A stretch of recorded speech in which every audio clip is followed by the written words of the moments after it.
અત્યારે એક મૂવી ખૂબ જ પ્રચલિત થયું છે, મહા અવતાર નરસિંહમાં.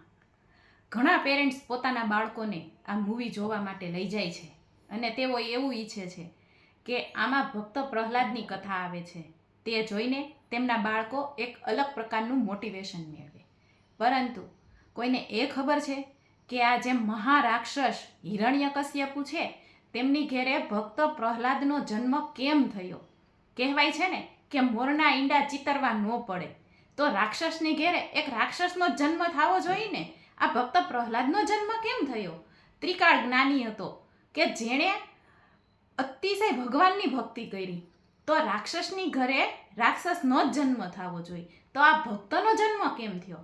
તેની પાછળ પણ એક કથા છે કે જ્યારે કયાધુન છે એ ગર્ભવતી થયા ત્યારે બધા દેવતાઓ છે એ ડરી ગયા કે જો આ અતિશય સંહારક એવો હિરણ્યકશ્યપુ છે તેમની ઘેરે તેમના પુત્રનો જન્મ થશે ને તો આને હરાવવો છે ને અસહ્ય બની જશે, કારણ કે તેમની ઘેરે જો પુત્રનો જન્મ થશે તો એ તેના જેવો જ થશે ને.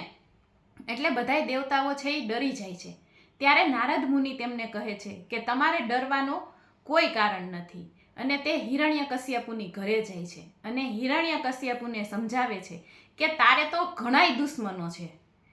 તારા જે આ કયાધુન છે એ ગર્ભવતી છે ત્યારે કેટલા બધા દુશ્મનો છે એ તારા પુત્રને મારવા માટે તૈયાર થશે, એટલે કયાધુન છે એ મને આપી દે અને તારા પુત્રનો જ્યારે જન્મ થઈ જશે ને ત્યારે હું કયાધુન અને તારા પુત્રને સુરક્ષિત તારી ઘરે મૂકી જઈશ. અને ગર્ભવતી કયાધુનને આપવાની હિરણ્યકશ્યપુ હા પાડી દે છે અને નારદ મુનિ છે એ કયાધુનને લઈ અને એક વનમાં જાય છે.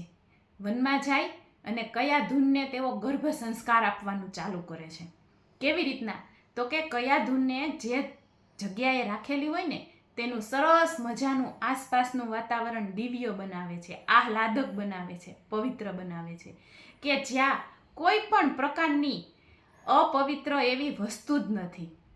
અને નારદ મુનિ છે એ કયાધુનને વિષ્ણુ ભગવાનનું પૂજન કરાવે છે, વિષ્ણુ ભગવાનનો એક મહામંત્ર આપે છે કે જે ઓમ નમો ભગવતે વાસુદેવાય. અને કયાધુને જ્યારથી ગર્ભવતી થયા ને ત્યારથી કે ભક્ત પ્રહલાદના જન્મ સુધી આ એક જ મંત્રનો એ જાપ કરે છે અને તેમને એવું શીખવવામાં આવે છે કે આ સૃષ્ટિનો જો સર્વ સર્જન કરતા હોય ને તો એ માત્ર વિષ્ણુ ભગવાન છે.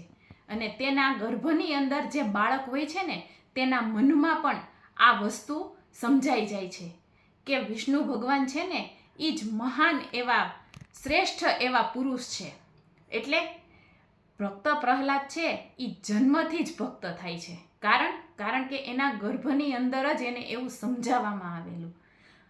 કોઈ પણ સારી જમીન લ્યો, કોઈ પણ સારું પાણી હોય, કોઈ પણ સારું ખેતર હોય, છતાં શ્રેષ્ઠ પાક કેમ નથી થતો? અને બીજો ખેડૂત છે કે મબલખ પાક ઉગાવે છે, કારણ તો કે એનું જે બીજ હોય ને એ ઉત્તમ હોય છે. સુધારો છે ને એ બીજમાં થાય છે, વૃક્ષમાં નથી થતો. મનુસ્મૃતિ કહે છે કે સ્ત્રી એ ખેતર જેવી છે અને પુરુષ એ બીજ જેવો છે. કોઈ સ્થળે બીજ ઉત્તમ હોય છે તો કોઈ સ્થળે ખેતર ઉત્તમ હોય છે, પરંતુ જ્યાં બીજ અને ખેતર બંને ઉત્તમ હોય ને ત્યાં પ્રજા ઉત્તમ જ જન્મે છે. શ્રુસુત સંહિતામાં પણ એમ કહેવામાં આવ્યું છે કે ઋતુ, ક્ષેત્ર, જળ અને બીજના સંયોગથી નિશ્ચિત સમયે અંકુર ફૂટે છે. તેમ માનવ જીવનમાં ગર્ભ જન્મે છે.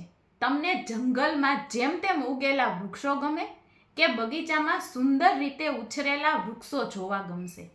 જો જીવન બાગ શણગારવો હોય ને તો ઉત્તમ ખેડૂત કે ઉત્તમ માળીની ઉપમાને બરાબર સમજીએ અને જીવનમાં ઉતારવી પડે. જો આપણે એક ઉત્તમ પ્રકારનું બાળક જોતું હોય ને તો જ્યારથી આપણે ગર્ભની પ્લાનિંગ કરતા હોય ને ત્યારથી જ તેને સંસ્કારો આપવાનું ચાલુ કરવું પડે. આસપાસનું વાતાવરણ દિવ્ય હોય ને તો ઉત્તમ બાળકની પ્રાપ્તિ થશે. જો તમારું જીવન ઉત્તમ હશે, તમારું જીવન પવિત્ર હશે, તો જ તમારા ઘરે ઉત્તમ બાળકની પ્રાપ્તિ થશે.